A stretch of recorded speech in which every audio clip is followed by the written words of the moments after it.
All right, grace. It's important, and we all need it. I don't want to be remembered for my most bitchy moments, and I don't see myself as the most bitchy person ever.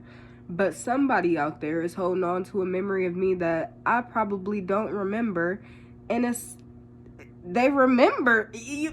People remember you how they remember you. I don't want to be remembered as unkind or as inconsiderate, but I'm pretty sure I've been that shit. I'm not Princess Peach, but like I said, let's do a little rewind.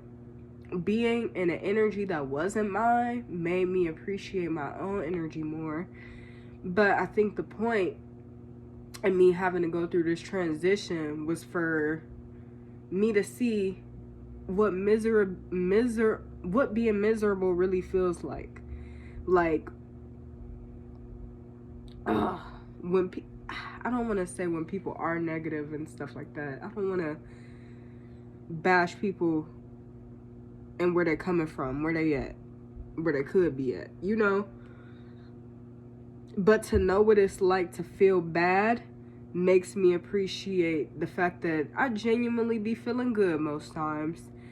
And if I had the choice to make somebody, to be a ray of sunshine or to be the fucking rain on somebody's parade, I'm gonna be the sunshine, because the sun heals. Rain cleanses, but not the type of rain that I can bring. And it's maturity in that. And I'm low-key getting what I prayed for, because I remember I prayed to be more loving. And I don't even think I really felt like I needed it when I prayed for it. I'm just so obsessed with love and like joy in a way, but love. And I think love is a little different than joy, because love is it's unconditional and unwavering. Even when I'm pissed, I'm gonna consider you. Like, it's this post on Instagram that's like, even at my most evil, I'm considerate. And every time I see that, I'm like, yeah. Salute to that. Yeah, even at my most face in the dirt, I wanna be considerate. That's love. I'm on my last meal and I'm splitting it with you. That's love. Not for everybody, but I believe in love.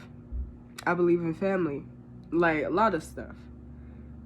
And I've been brought closer to my values by being taken away from my identity, or like who I've built myself up to be, which all came crashing down hearing the words like, yeah, this lady that you think is so evil was actually sad and experiencing a human emotion over you closing this damn door in her face. And Alicia was like, oh my God. Like, it was like, wake up call. And I didn't feel bad. I was like, damn. So I apologized to her. But like, my mom had came right in and I told her like, yeah, he told me. And all she had to say was like, yeah, it wouldn't hurt to apologize. Because I low-key thought about it. Like, I felt like that was the right thing to do anyway. So I went back over there, tail tucked between my legs for real. And I mean, it took some knocking. I knocked at that door for too long. That granddaughter was ignoring me. And then eventually she was like, I think somebody knocking on the door. Yes, girl. Pow, pow, pow. Shit. Come on, I got something to make right. Oh. And that's the exact energy I had about it. Like, it wasn't easy, but who cares? Like, do it. And we hugged. She was like, no, I know how you young people get. I can't remember what she said. She kind of made fun and light of it. But, you know, thank God for lessons.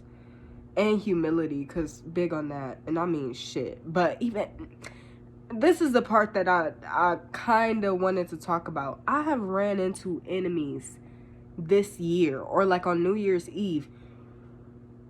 I done had two people on the same, they not ops though. They're not ops. two people who really came after me in a very how do I describe what they did? Because I don't want to tell y'all the whole interaction. It was very ugly. I had two people who I've had a history with on the same bus as me. And they both pulled a very ugly card. And it was spiritually ugly. Like, it wasn't regular ugly. It wasn't like, oh, you ugly.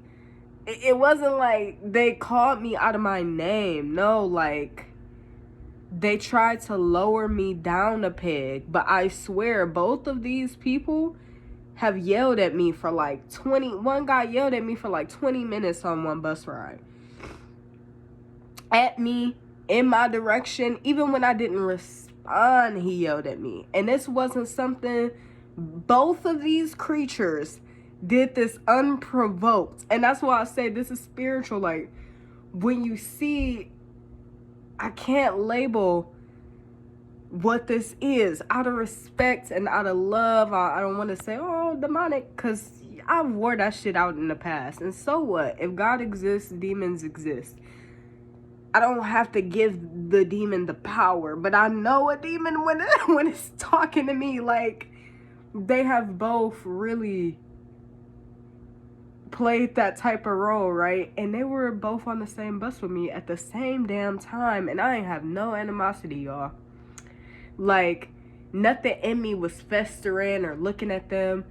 And one of those people actually kind of like nodded to me like, hey, what's up? And I'm like, how you doing? You know how tough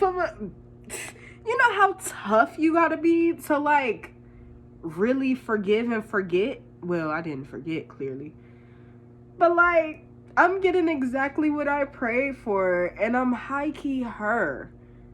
High honor, because yeah, clock that.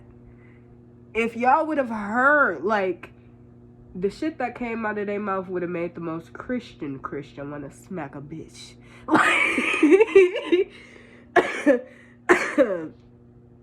But, and the other one still kind of irritated by me. I could tell, like, me and the bus driver was bonding, and these two other guys, and one guy was just like, under his breath, like, oh, like, I want her to stop talking. Like, you kind of get that. Like, I get that. I know what that's like. And even that didn't bother me. I am content lately. And I'm not holding on to no grudge. And I don't want anything bad to happen to those people. I'm not meditating on it. I'm not focused on it. And I'm also not holding on to the past. But like, if you guys knew my mother, you know how special of a trait that is. Like, you know how special of a trait that is, because this ain't my origins or my background. And I've also encountered those people after. I don't know if this video has any point or if it's getting uploaded, because this is just part 2. But anyway, I need to follow through. Spirit is telling me that.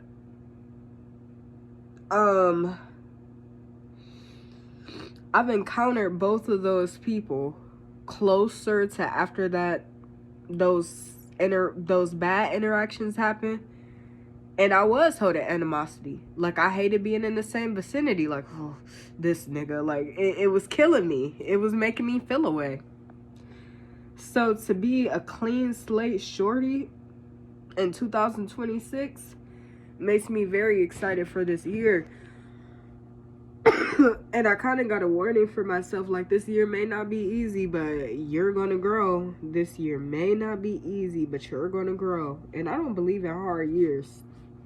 I'm not labeling the whole year hard. 365 days, fuck, is hard about every day. Like, 365 days cannot be hard.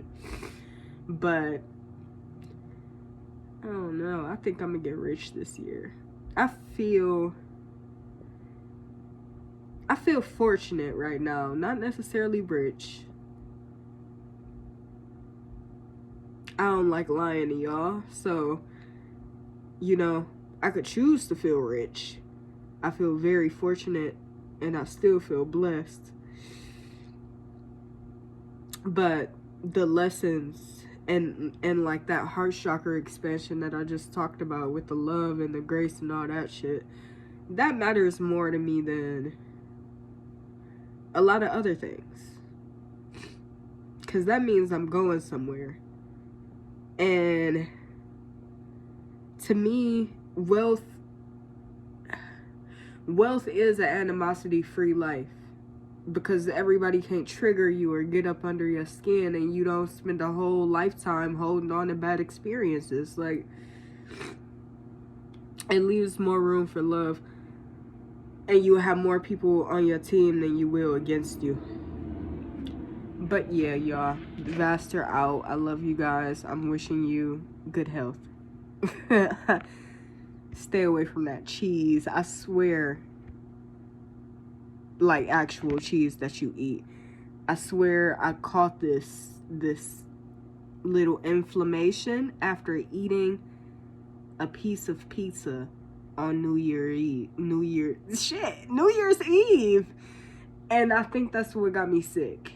Nothing else. I take care of myself. Did y'all hear me say big mama, no kids?